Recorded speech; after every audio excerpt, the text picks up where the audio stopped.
ringan, lebih berat daripada virus flu biasa.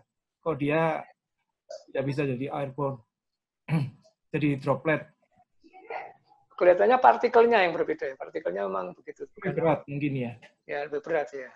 Tapi dan yang memang khasnya itu dia karena bisa bersenyawa, dan yang berbahaya itu sebenarnya reaksi tubuh kita yang berlebihan. Virus itu merangsang kita membuat apa yang namanya sitokin. Sitokin itu sebenarnya setiap orang punya. Untuk melawan sebuah virus, orang bikin sitokin. Nah, ini si COVID ini pinter, dia memancing sehingga produksi kita berlebihan sitokinnya. Nah, begitu kita berlebihan, itu meracuni diri kita. Itu yang bikin jadi apa? Gangguan pernapasan. Mengganggu seluruh organ tubuh karena sitokin ini dalam jumlah sangat besar berbahaya. Dia mengganggu sel tubuhnya sendiri. Tapi kalau dalam jumlah yang cukup, dia bisa membuat kekebalan kita. Tapi pada jumlah yang banyak, nah, pada orang-orang yang punya komorbid ini kan daya tahannya agak lemah, sehingga dia reaksinya berlebihan malah. Itu yang bikin. Makanya kenapa kita perlu makanan yang sehat. Olahraga itu kan dalam rangka membangkitkan apa? Kekebalan kita agar reaksi kita wajar terhadap virus itu. Daya imun kita ya. Ya, daya imun tapi wajar, jangan berlebihan. Kalau yang berlebihan jadi tadi terjadilah badai sitokin. Nanti sitokinnya tuh zat yang melawan selnya terlalu banyak. Ya, kayak orang leukemia itu loh. Darah putih itu kan bagus ya. Tapi begitu berlebihan, darah putih itu bisa makan darah merah. Itu. Sama dengan ini juga. Sitokin itu memang semua orang punya. Reaksi tubuh wajar menghadapi virus, menghadapi penyakit itu mesti ada sitokin. Ya. Tapi begitu dia berlebihan. Nah. Mas dokter, satu lagi. Saran Mas dokter, kalau herbal itu apa yang cocok? Kita kan mungkin terbiasa herbal ya, karena kita tidak pernah makan obat. Saya nggak apa ya, tapi nanti saya kirim ada dari POM. Balai POM sudah membuat panduan lengkap obat-obat apa yang direkomendasikan untuk daya tahan tubuh, untuk mencegah melawan COVID, ada semua. Saya nggak apa betul. Ya, kayak obat ya. Jahil, mungkin teman-teman farmasi bisa apa. Nanti saya Pak, Prof, saya kirim di grup ya. Buku panduan dari Balai Pengobatan Obat dan Makanan, BP POM ya. Lengkap semua. Bisa dipelajari herbalnya apa, obatnya apa, dan sebagainya. Penting buat teman-teman itu yang senang herbal bisa dibaca. Selamat datang Mas Afi. Aku mau yang banyak. Itu ya, jadi prinsipnya yang banyak. Ya memang COVID ini memang yang paling berbahaya ketika dia bersentuhan dengan orang-orang yang punya tadi komorbid ya. Punya komorbid tadi ya. Ya, misalnya dia punya penyakit jantung sebelumnya, paru-paru. Iya. Karena 99% yang meninggal itu punya komorbid ya. Seperti contohnya Prof. Iwan, teman saya satu angkatan juga, dia kena itu korban pertama malah itu sudah meninggal ya. Prof. Iwan Triprahasto. Iya, teman SMP 8. SMP 8. Ya, teman SMP 8. Satu angkatan DFK itu. Iya. Ya. Adiknya teman Dipang. Tanggal 28 masih reuni akbar di Grasaba itu. Iya. Konon dia ke Jakarta tanggal 2-nya, seminar apa gitu. Pulang seminar, nah itu panas di area itu nggak sembuh-sembuh itu. Tapi beliau memang punya imunokompromis, beliau punya penyakit kekebalannya sangat lemah beliau. Ya. Tidak tertolong ya. Itu yang paling berbahaya kalau itu. Daya tahannya lemah, jadi sehingga tadi reaksinya itu berlebihan sitokin itu. Jadi sitokin ini yang menghabisi seluruh tubuh, bisa ke ginjal, ke paru-paru. Itu ya. Jadi teman-teman usia kita terutama memang usia rawan ya, 59 ke atas. Itu memang usia 60. 60 ya. Mau tanya. 50. Ya, monggo no.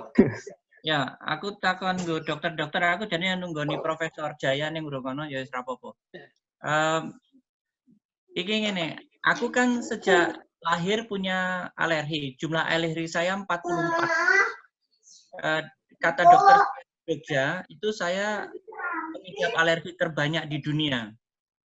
Aku kemudian kan 2 minggu sekali diterke AVI wis suntik neng rumah sakit.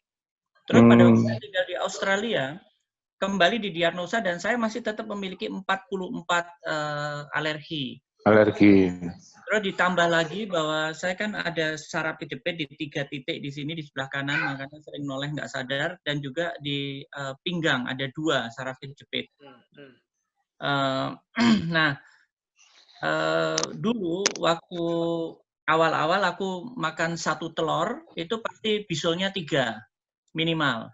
Terus pas SMA aku makan 28 telur mentah sekaligus.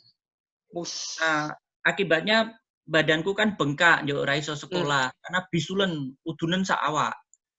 Tapi setelah itu saya bisa survive kalau makan telur sampai sekarang 3 telur pun saya nggak bisulen gitu ya. Ini usaha meningkatkan imunitas. Nah, orang dengan kondisi seperti saya yang punya 44 alergi ini kemungkinannya piye? Apa yang harus dilakukan terhadap orang-orang yang seperti saya? Aku juga turut belasungkawa untuk Ambar ya, Kang Suno, karena dia adik kelasku ning SMP. Ayo kenal apik Mbak Ambar. Matur nuwun jenengan. Nggih, nggih. Ngono, Dokter Aji, Dokter Retno, dan Dokter Afi. Ya, mohon arahan. Terus kira-kira itu yang pertama, yang kedua sekalian ya nyun sewu. Yang kedua gini. Kita kan tidak tahu kapan gelombang kedua dan gelombang ketiga itu terjadi, yaitu pada orang mengira bahwa COVID sudah selesai atau orang mulai lalai atau lengah, maka terjadilah gelombang ketiga dan gelombang mudah-mudahan maksimal ketiga saja. Dulu waktu flu Spanyol kan juga terjadi di gelombang kedua dan ketiga sehingga korbannya mencapai 100 juta orang. Di awal kan cuma 5 juta orang, tapi gelombang berikutnya yang sampai puluhan juta orang itu karena orang lengah dan lalai dan capek dan cuek gitu ya. Nah, ini tidak akan bisa tertanggulangi kalau tidak ada vaksin. Nah, sekarang banyak orang mengklaim sudah menemukan vaksin. Nah, mohon arahan mungkin para dokter lebih well informed ya, lebih mendapatkan informasi yang benar. Apakah kita memang akan memiliki vaksin anti COVID gitu? Dan bagaimana arahannya? Yang pertama mengenai kondisiku yang punya alergi 44 itu, dan yang kedua mengenai apa yang harus kita antisipasi ke depan supaya kita tidak lalai. Sun. Terima kasih. Yang pertama mungkin memang Rino memang termasuk imunokompromis ya, memang harus lebih ekstra hati-hati ya. Jadi ya itu tadi prinsipnya ya, hindari kerumunan, ya, tetap jaga jarak, pakai masker, cuci tangan itu aja. Jadi harus mencegah karena sekali kena memang risikonya cukup besar. Ini yang harus dipahami ya. Jadi imunokompromis itu memang orang-orang yang tadi reaksinya berlebihan terhadap sebuah serangan yang biasa sebenarnya serangan, tapi karena berlebihan jadi reaksinya jadi tadi menghantam tubuh kita sendiri. Jadi Rino pernah mengalami tadi seperti yang sampai bisul itu orang biasa kan reaksinya biasa, tapi reaksinya berlebihan jadi timbul bisul misalnya. Nah, ini kalau kena COVID mungkin sitokinnya tuh bisa bereaksi keras itu. Nah, itu juga kalau makan telur 12 itu ya reaksi berlebihan itu mungkin. Itu agak nekat ya. 28 ya, Mas Tema. Iya. Ya itu mungkin salah satu metode untuk ini ya, untuk membangkitkan kekebalan. Mungkin berhasil juga Rino nekat ini tuh. Tapi kalau COVID jangan nekat nih. Jangan coba-coba memeluk pasien COVID gitu loh. Untuk menguji membangkitkan kekebalannya Rino. Kalau dulu makan 28 telur mungkin risikonya bisul, tapi kalau Rino mau mencoba memeluk yang pasien positif COVID, nah itu hati-hati. Terlalu berisiko, jangan dicoba lah, jangan nekat. Habis itu masalah. Jangan nekat seperti makan telur, Nur. Ini beda ya. Ini harus hati-hati. Jadi itu yang pertama, jadi tetap waspada. Kemudian tuh yang kedua memang inilah problem pandemi kita. Jadi mungkin kelihatannya sekarang kita melandai, tapi melandainya panjang gitu loh. Ini. Nah, lebih baik kita meningkat pesat, putus di jalan kan lebih enak. Tapi ini enggak, kelihatannya mau landai, stabil, jadi jumlah kasusnya meningkatnya berkurang, tapi enggak kesembuhan tinggi, sehingga angka kesakitannya kan landai peningkatannya. Antara yang sembuh sampai yang sakit kan hampir berimbang sehingga acek loh. Tapi panjang itu loh yang bahaya. Tadi Rino bilang ya itu bahayanya nanti kita jadi lonjakan yang kedua, itu yang kita bisa kaget. Nah sekarang orang sudah mulai jenuh memang ya, kita rasakan di mana-mana. Di Jakarta orang sudah mulai marah-marah di semua tempat. Di Jogja, di mana-mana sudah mulai orang, ya terutama diprakarsai oleh para orang-orang yang hidupnya memang dari keseharian ya, para pedagang, para ini kan pada frustasi semua ya. Mungkin nanti ahli ekonomi bisa mengulas. Tapi yang penting itu jadi mendorong mereka untuk segera mengakhiri masa-masa tanggap darurat ini. Nah, saya nggak tahu nanti 29 Mei ini kan akhir dari tanggap darurat pertama ya. Apakah akan diteruskan apa enggak? Kita lihat nanti, karena tadi siang kita menyaksikan Pak Jokowi sudah akan mencoba membuka beberapa daerah sebagai percontohan hidup normal baru ya. Nah, pengertian normal ini yang nanti jadi, karena di sini jadi bergeser ya Rin ya. Jadi dari problem penanganan COVID, jadi problem sosial apa yang disebut the new normal. Ini kan menurut saya pergeseran itu yang harus kita cermati ya. Jadi orang bisa nanti menganggap, tadi Rino bilang, COVID-nya sudah lewat, sudah biasa, kita sudah kebal. Yang kita sekarang setting adalah bagaimana menghadapi situasi baru. Nah ini kan rawan banget itu. Ya. Jadi dari pergeseran dari persoalan medis menjadi persoalan sosial. Ini kan digeser sekarang ini. Orang sudah semua ngomong di mana-mana, new normal, new normal. Loh, ini badainya aja belum terlewati, sudah kita bilang new normal. Tadi Rino bilang kita nggak tahu sampai kapan berakhir. Nah, kalau gelombang kedua kan nggak akan nyampe new normal. Ini memang terlampau berisiko gitu. Ada konsep yang namanya herd immunity. Jadi orang diharapkan punya kekebalan sendiri masyarakat. Bisa dengar nggak? Interaksi dengan bersentuhan dengan orang itu lama-lama akan semakin kebal. Itu juga berisiko karena angka kesakitannya besar mungkin ya orang. Dan memang selama ini di Indonesia tertinggi angka kematiannya hampir 8% dari yang sakit dibanding negara-negara lain. Tapi mungkin karena daya tahan tubuhnya, status gizi dan sebagainya ya. Tapi gini saya Pak Dokter, ini ya, saya klarifikasi lagi ya. Ternyata adik saya itu waktu itu di rumah sakit Bintaro itu sudah menjadi rumah sakit rujukan. Karena itu ya. Orang nggak masker deh. Kemungkinan waktu itu kan dongker toh, dongker yang. Nah terus terkait orang koncone. terkait adik ipar berobat waktu itu. Oh bisa jadi sebelahnya. Iya. Kali gue saya pet-petan. Iya.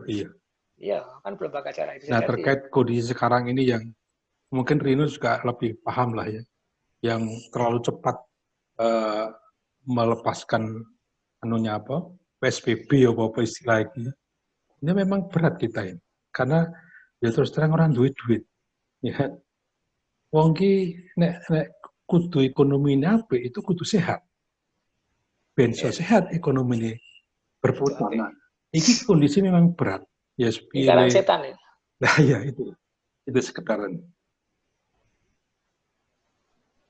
Jadi mungkin kita kasih kesempatan kepada dokter yang lain di sini ya, biar gaya. Dokter Kiki Retno, silahkan mungkin kalau ada unek-unek atau mungkin punya ini ya pendapat lain percaya kita semua. Monggo Bu Retno. Iya, matur nuwun. Itu tadi sudah lengkap oleh Dokter Aji itu tadi. Jadi kalau saya sendiri sih sampai sekarang belum berani praktek, udah nggak pernah nyentuh pasien karena sumber pekerjaan kami adalah sumber dari COVID itu karena kita bersentuhan dengan droplet. Jadi terus terang nggak berani, tapi ada sih teman-teman yang berani gitu. Cuman bagaimana dengan telemedicine Bu Dokter? Telemedicine gimana? Telemedicine bisa nggak?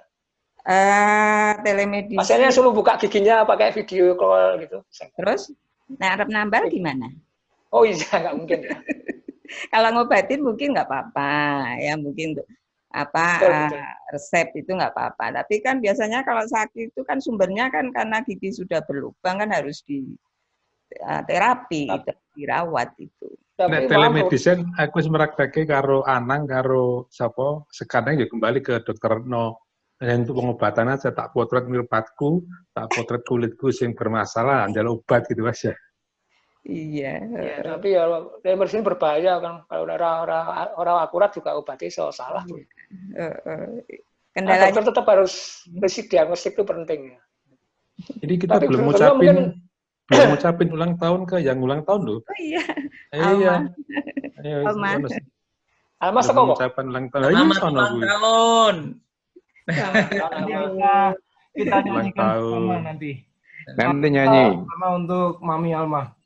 Untuk Bu Dokter Retno ya, kenapa nggak praktek ya? Karena itu sebenarnya bagaimana tanggung jawab kita ya, kan kita bisa pakai APD ya, bisa pakai